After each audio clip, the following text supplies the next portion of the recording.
Hello everyone, welcome back to another match preview today. Big preview coming up ahead of Saturday's London derby clash at home to West Ham. 5:30 kickoff, not the greatest of times. I'd like a 3 o'clock game really, but 5:30, it is on BT Sport. They're showing the game live on BT, as I said.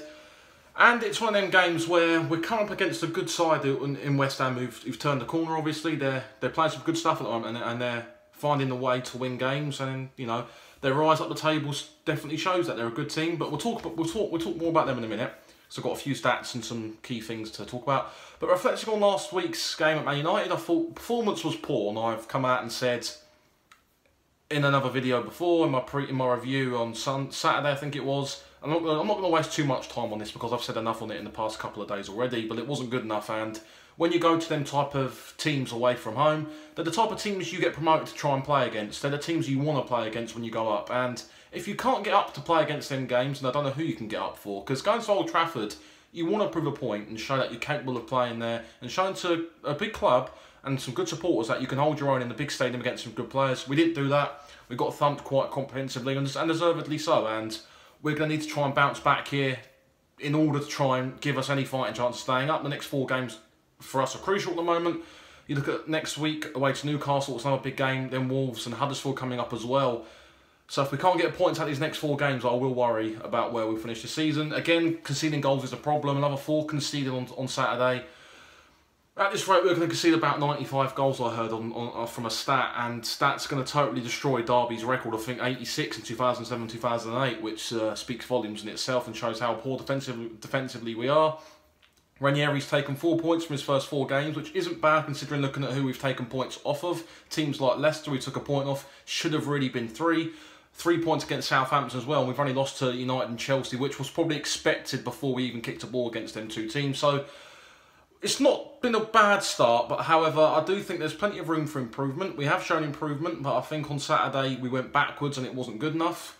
I think a couple of players, I think talking about Saturday, I do believe going back to our usual back 4 should be the way going forward. I do believe Chrissy should come back at right back. Mawson and Odoi should play centre half, with Joe Bryan playing left back. I'm not sure if Lamartian's going to play or not, but that was the back 4 we used quite, taking obviously Lamartian with Bryan. That was the back 4 we used for 3 of the 4 games under Ranieri. And I was surprised he changed that really, and I don't think it worked for the good. I thought it was definitely worse, and I think he has to go back to the usual back 4 he used in the first 3 games. I thought they built up a bit of an understanding, and when you build up that understanding, you tend to keep clean sheets and get better defensive results as well. And we were getting that, I felt.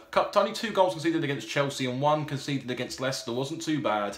And it, to me, was making progress. And last Saturday we went backwards. But it's going to be a tough game against West Ham. I'm going to talk about West Ham at the moment. West Ham are only 1 point off the top half at the moment. They've played some good stuff at the moment. Currently sitting 11th with 21 points. They've beaten Cardiff, Newcastle and Crystal Palace in the last couple of games. And that is the form you need to try and stay up. But I believe with the squad they've got, they're more than capable of going even further and finishing in the top half. Couple of notable absentees from West Ham over the weekend who won't be travelling with the group. Marko Arnautovic, Manuel Lanzini with a long-term injury. Andre Yarmolenko, long-term injury. Winston Reid, Ryan Fredericks, can't play against us unfortunately. Carlos Sanchez, Jack Wilshere is an absentee as well, with Lucas Perez a doubt with a cut foot he suffered last week against Crystal Palace. And for me, if all these players were fit and they came back, you've got to question how far West Ham can go, because all these players who are out injured, they're quality players. Players like Yarmolenko, he started off quite well, started the season very well. Arnautovic, a quality player. Lanzini, a quality player. Jack Wilshere, if he can stay fit, he's a very, very good player. Winston Reid, a good defender on his day. Carlos Sanchez isn't too bad either, and Lucas Perez is a good goal scorer. So if all them players can get fit, you've got to think that West Ham are more than capable of putting a good run to try and get into a good position. I think they're a good team at the moment, and under Pellegrini, they've really turned the corner.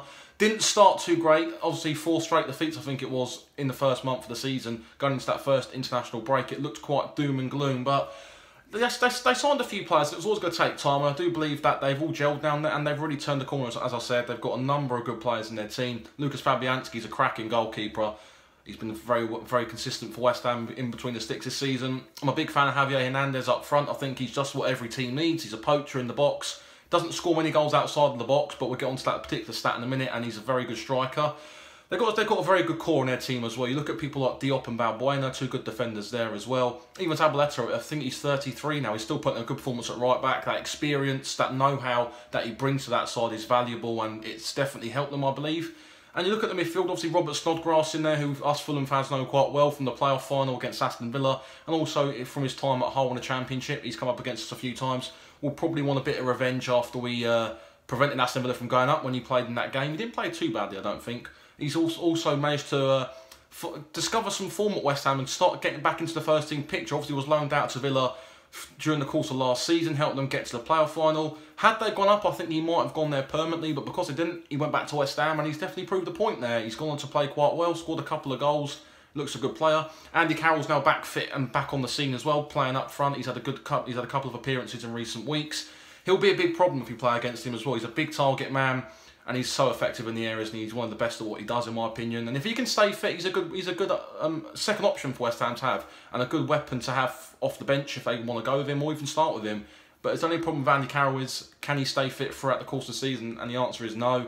He does have his injury problems. He does tend to pick up little niggles and injuries which do hinder his progress playing on the pitch. And if they can keep him fit, as I said, there's a very good plan B there. Moving into some of the stats, obviously I've done my research prior to this. Fulham have won 3 of their last 4 Premier League matches at home against West Ham, with each of those wins coming under a different manager, which is absolutely crazy. Managers were Roy Hodgson, obviously, Martin Jol, and obviously Rennie Mullenstein in 13-14. Fulham were without a win and without a Premier League clean sheet in 20 games, conceding 51 goals since we've been in the Premier League. And the last clean sheet we kept in the Premier League was all the way back in 2014, our relegation season, where we got a 1-0 win over Norwich towards the end of the season under Felix Magath. I think Roddy Ager scored that day, I think he did. And obviously we went on to fall down into the Championship and suffer relegation. West Ham have won 55% of their matches, 11 out of 20 against Fulham.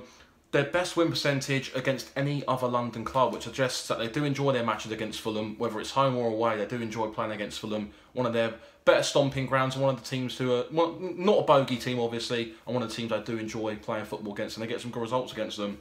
Manuel Pellegrini has won both of his previous meetings against Fulham, albeit at Manchester City, winning 5-0 at home and 4-2 away, scoring 9 goals, only conceding 2, which is a good stat to have against us, although he was in charge of Man City. Probably a bit better team than West Ham, I'd say, back then. Some good players he had back then as well. Javier Hernandez has scored 3 goals in his last 3 Premier League games, and should he net in this game on Saturday, that would take him to his 50th Premier League goal, with the previous 49 coming inside the box, which doesn't surprise me. He's a definition of the fox in the box, isn't he? He's a good striker. He's always there to pounce on a reaction, and I think his goal last week against Crystal Palace summed it up from the free kick, where I think Hennessy saved it. He beat the offside trap, stayed onside, and then managed to run into the box, stick it into the roof of the net, and that sums him up really. From his time at Manchester United as well, he'll build up a reputation of being in and around that 5-yard box at the right time to pick up the rebounds and anything else, and he's gone to do that at West Ham as well, scored some important goals as well. But if you're a betting man and you want to have a bet on this game tomorrow, on tomorrow night, bet on Javier Hernandez scoring a goal, because when teams come against Fulham and they've got certain players or certain teams who are approaching a milestone or trying to break a record, we allow that to happen. And I do think Javier Hernandez will get his 50th goal tomorrow. Because of our leaky defence, I think it's definitely a good time for him to break that record and go on to get his 50th goal, which is a good record to have. And I do believe that will come tomorrow night in that game. And also, what final stat, West Ham haven't won any of their last 7 Premier League away games against sides who started the day in 20th, basically bottom of the league. They've drawn 5 and lost 2 of them. With their last victory against a side who were bottom of the league, starting that particular day, was a 2-1 away. Was a 2-1 win against QPR back in October 2012, which does suggest that West Ham do struggle against teams who, especially away from home, against teams who start the day off in 20th at the bottom. And it's a good stat to have, but the stats you can't really take too much from most of the time, because their previous obviously past records and stuff like that, so you can't really take too much from them, although they can be sometimes quite useful in particular with these previews. I think they're good. It's kind of a new format for me, going through some stats, team news of the opposition mainly, and also giving my prediction. Talking about my score prediction, I'm going to go for a 2-1 win to West Ham. People might think I'm being negative there, but West Ham are in good form at the moment, and I don't see us beating them. I think they're a good team on their day, and if they go on to win this game, it'll be good for them going into the Christmas period with another win behind them against another team below them in the table. I do think they'll go on to finish quite well this season. I think they can go on to finish quite high up in the table. I think they're a very good side on their day, and if they can get the right form together going through Christmas as well and strengthen again in January, the sky's the limit for them. So there's my match preview, guys. If you did enjoy that new format of the stats and the opposition lineup as well, and the team news, give your comments in the comment section below. Hit that thumbs up button as well. That'd be greatly appreciated. I'll be there at Craven Cottage tomorrow with the match day video. Obviously, that'll come out when I get back. Obviously. And reflections quickly on that video I did during the week about the current ongoings at Fulham Football Club. It got a lot of positive response from people, and I'm very happy with that. Obviously, there are a few people who try and use social media to try and put some negative comments about things, and you just learn to. I've learned to deal with them, and you just deal with them accordingly. You just ignore them really, because there's a few people who try to put negative things to try and get a response from an audience, and people sometimes get the reaction they want, but I don't look to try and provide that to people. I just do my own thing. It takes a lot of courage to do this type of thing, and I'm proud of what I've done. And at the end of the day, I'm not looking to try and be one of them people who tries to make a name for himself by the negative things in the club.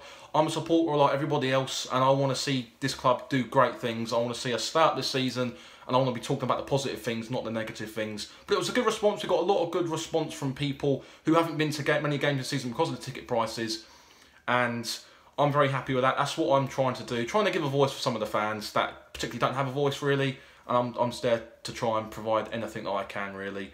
So, as I said, if you did enjoy that, guys, hit the thumbs up. Subscribe if you're new as well. That'd be greatly appreciated. We're doing very well at the moment. I'm very happy with how the channel's progressing. Didn't think it'd get to this point, really. It's been a bit of a flabbergasting experience, but I'm happy with it. Comment your predictions as well on how you think the game's going to go as well. I'm always interested to see everyone's predictions. I'll reply to every comment I can. And yeah, we'll see you all tomorrow for the matchday video. Take care, guys. See you soon.